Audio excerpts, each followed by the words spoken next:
Assalamualaikum warahmatullahi wabarakatuh. Bagaimana kabarmu anak-anak hari ini? Tentunya kalian sehat dan tetap semangat. Alhamdulillah kita berjumpa kembali dalam kegiatan pembelajaran daring atau via online, yang mana pada saat ini kita masih dalam kondisi pandemi COVID-19, sehingga kita harus belajar dari rumah dengan secara online. Dan mudah-mudahan kalian tetap sehat dan tetap semangat. Baik anak-anakku, mari kita persiapkan kegiatan pembelajaran dengan mata pelajaran PPKN ya, kelas 7, dan materi yang kita bahas adalah perumusan dan penetapan Pancasila sebagai dasar negara. Namun sebelum kita mulai, jangan lupa ya, di subscribe dan di tombol loncengnya, dan jangan di skip videonya. Terima kasih.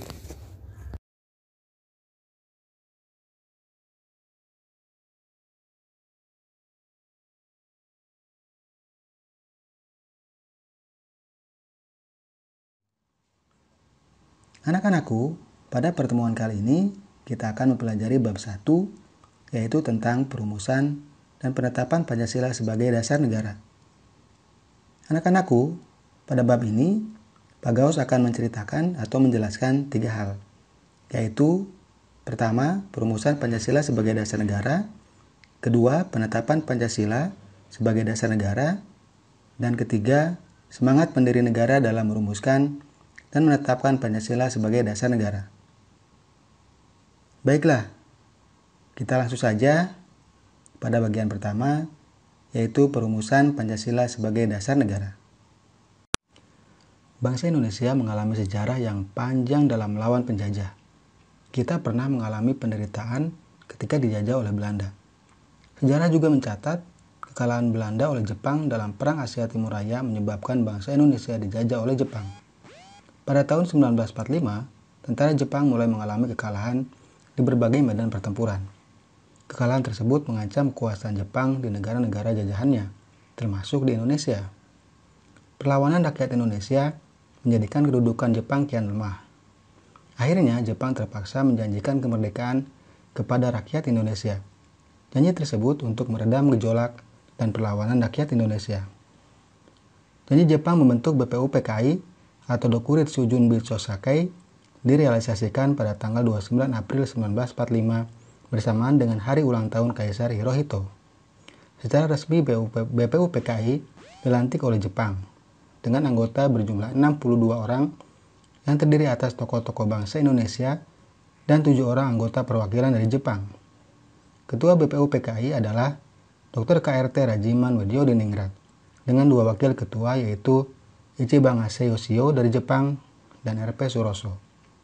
BPUPKI mengadakan sidang resmi sebanyak 2 kali, yaitu sidang 1 dan 2. Ketua BPUPKI Dr. KRT Rajiman Weddiodiningrat pada pidato awal sidang pertama menyatakan bahwa untuk mendirikan Indonesia merdeka diperlukan suatu dasar negara. Untuk menjawab permintaan Ketua BPUPKI ini, beberapa tokoh pendiri negara mengusulkan rumusan dasar negara. Usulan mengenai dasar Indonesia merdeka dalam sidang pertama BPUPKI secara berurutan dikemukakan oleh Muhammad Yamin, Supomo, dan Insinyur Soekarno. Muhammad Yamin pada tanggal 29 Mei 1945 mengusulkan secara lisan 5 dasar bagi negara Indonesia merdeka, yaitu peri kebangsaan, peri kemanusiaan, peri ketuhanan, peri kerakyatan, dan kesejahteraan sosial. Kemudian secara tertulis, Muhammad Yamin menyampaikan bahwa asas dan dasar Indonesia adalah ketuhanan yang Maha Esa, kebangsaan persatuan Indonesia, rasa kemanusiaan yang adil dan beradab, kerakyatan yang dipimpin oleh hikmat kebijaksanaan dalam permusyawaratan perwakilan, dan keadilan sosial bagi seluruh rakyat Indonesia. Kemudian Supomo pada tanggal 31 Mei 1945 menyatakan bahwa dasar negara Indonesia merdeka adalah persatuan, kekeluargaan, keseimbangan lahir dan batin, musyawarah, dan keadilan rakyat. Sementara itu, Insinyur Soekarno pada tanggal 1 Juni 1945 mengusulkan rumusan dasar negara sebagai berikut. Yang pertama, kebangsaan Indonesia. Yang kedua, internasionalisme atau peri kemanusiaan. Yang ketiga, mufakat atau demokrasi. yang keempat kesejahteraan sosial, dan yang kelima ketuhanan yang berkebudayaan. BPUPKI telah membentuk beberapa panitia kerja yang diantaranya ialah Panitia 9. Pada tanggal 22 Juni 1945, Panitia 9 telah mencapai satu persetujuan atau kesepakatan tentang rancangan pembukaan hukum dasar atau Undang-Undang Dasar. Oleh Insinyur Soekarno, rancangan pembukaan hukum dasar ini diberi nama Muqaddimah. Oleh Mr. Muhammad Yamin dinamakan Piagam Jakarta. Dan oleh Sukiman Wirjo Sandoyo disebut Gentleman's Agreement. Naskah Muqaddimah yang ditandatangani oleh 9 orang anggota Panitia 9 dikenal dengan nama Piagam Jakarta atau Jakarta Charter. Dalam alinea keempat, naskah Piagam Jakarta tersebut terdapat rumusan dasar negara sebagai berikut. 1. Ketuhanan dengan kewajiban menjalankan syariat Islam bagi pemeluk-pemeluknya. 2. Kemanusiaan yang adil dan beradab. 3. Persatuan Indonesia. 4. Kerakyatan yang dipimpin oleh hikmat kebijaksanaan dalam permusyawaratan perwakilan. Serta 5. Keadilan sosial bagi seluruh rakyat Indonesia. Karena adanya keberatan dan untuk menghindari perpecahan, para tokoh bersepakat untuk mengubah kalimat ketuhanan dengan kewajiban menjalankan syariat Islam bagi pemeluk-pemeluknya menjadi ketuhanan yang Maha Esa. Kekalahan Jepang dalam Perang Dunia II membuka kesempatan bagi bangsa Indonesia untuk mempersiapkan kemerdekaan atas dasar prakarsa sendiri.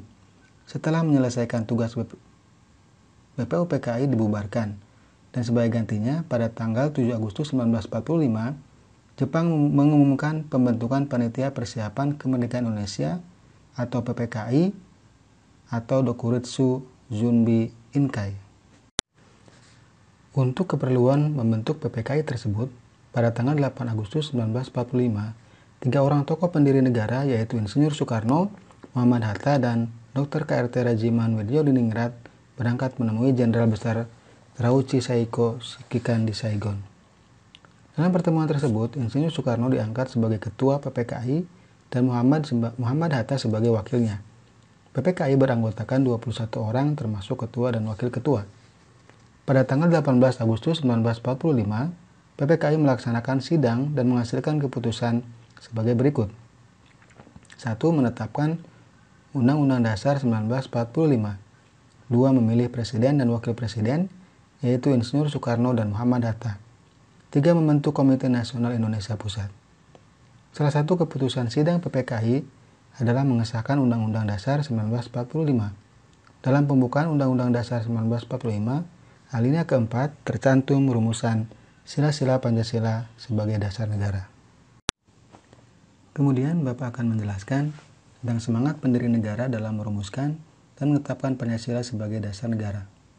Semangat kebangsaan harus tumbuh dan dipupuk oleh setiap warga negara Indonesia. Hal ini harus tumbuh dalam diri warga negara untuk mencintai dan rela berkorban untuk kepentingan bangsa dan negara. Semangat kebangsaan disebut juga sebagai nasionalisme dan patriotisme. Nasionalisme adalah suatu paham yang menganggap bahwa kesetiaan tertinggi atas setiap pribadi harus diserahkan kepada negara kebangsaan atau nation state. Ada 2 jenis pengertian nasionalisme, yaitu nasionalisme dalam arti sempit dan nasionalisme dalam arti luas. Nasionalisme dalam arti sempit disebut juga dengan nasionalisme negatif karena mengandung makna perasaan kebangsaan atau cinta terhadap bangsanya yang sangat tinggi dan berlebihan. Sebaliknya memandang rendah terhadap bangsa lain. Nasionalisme dalam arti sempit disamakan dengan chauvinisme. Jenis nasionalisme yang kedua adalah nasionalisme dalam arti luas atau yang berarti positif. Nasionalisme dalam pengertian ini adalah perasaan cinta yang tinggi atau bangga terhadap tanah air dan tidak memandang rendah bangsa lain. Patriotisme berasal dari kata patria yang artinya tanah air. Kata patria kemudian berubah menjadi kata patriot yang artinya seseorang yang mencintai tanah air. Oleh sebab itu, patriotisme berarti semangat cinta tanah air atau sikap seseorang yang bersedia mengorbankan segala-galanya untuk mempertahankan bangsanya. Sikap ini muncul setelah lahirnya nasionalisme, namun antara nasionalisme dan patriotisme umumnya diartikan sama. Jiwa dan semangat bangsa Indonesia untuk merebut kemerdekaan sering juga disebut sebagai jiwa dan semangat 45. Adapun hal-hal yang terkandung dalam jiwa dan semangat 45 diantaranya adalah sebagai berikut.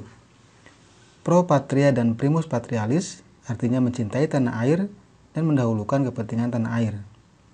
Jiwa solidaritas dan kesetiakawanan dari semua lapisan masyarakat terhadap perjuangan kemerdekaan. Kemudian jiwa toleransi atau tenggang rasa antar agama, antar suku, antar golongan, dan antar bangsa. Setelah itu jiwa tanpa pamrih dan bertanggung jawab, dan jiwa kesatria, serta kebesaran jiwa yang tidak mengandung balas dendam.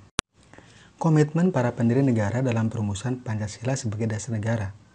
Komitmen adalah sikap dan perilaku yang ditandai oleh rasa memiliki, memberikan perhatian, serta melakukan usaha untuk mewujudkan harapan dan cita-cita dengan sungguh-sungguh.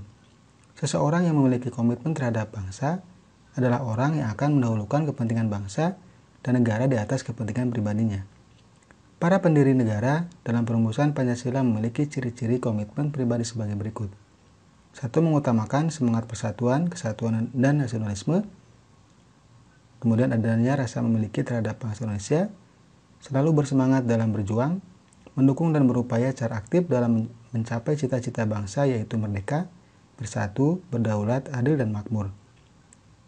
Kemudian melakukan pengorbanan pribadi dengan cara menempatkan kepentingan negara di atas kepentingan pribadi serta mendukung keputusan yang menguntungkan bangsa dan negara.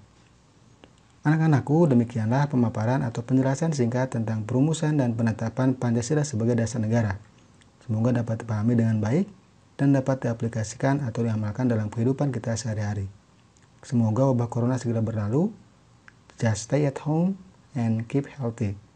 Assalamualaikum warahmatullahi wabarakatuh.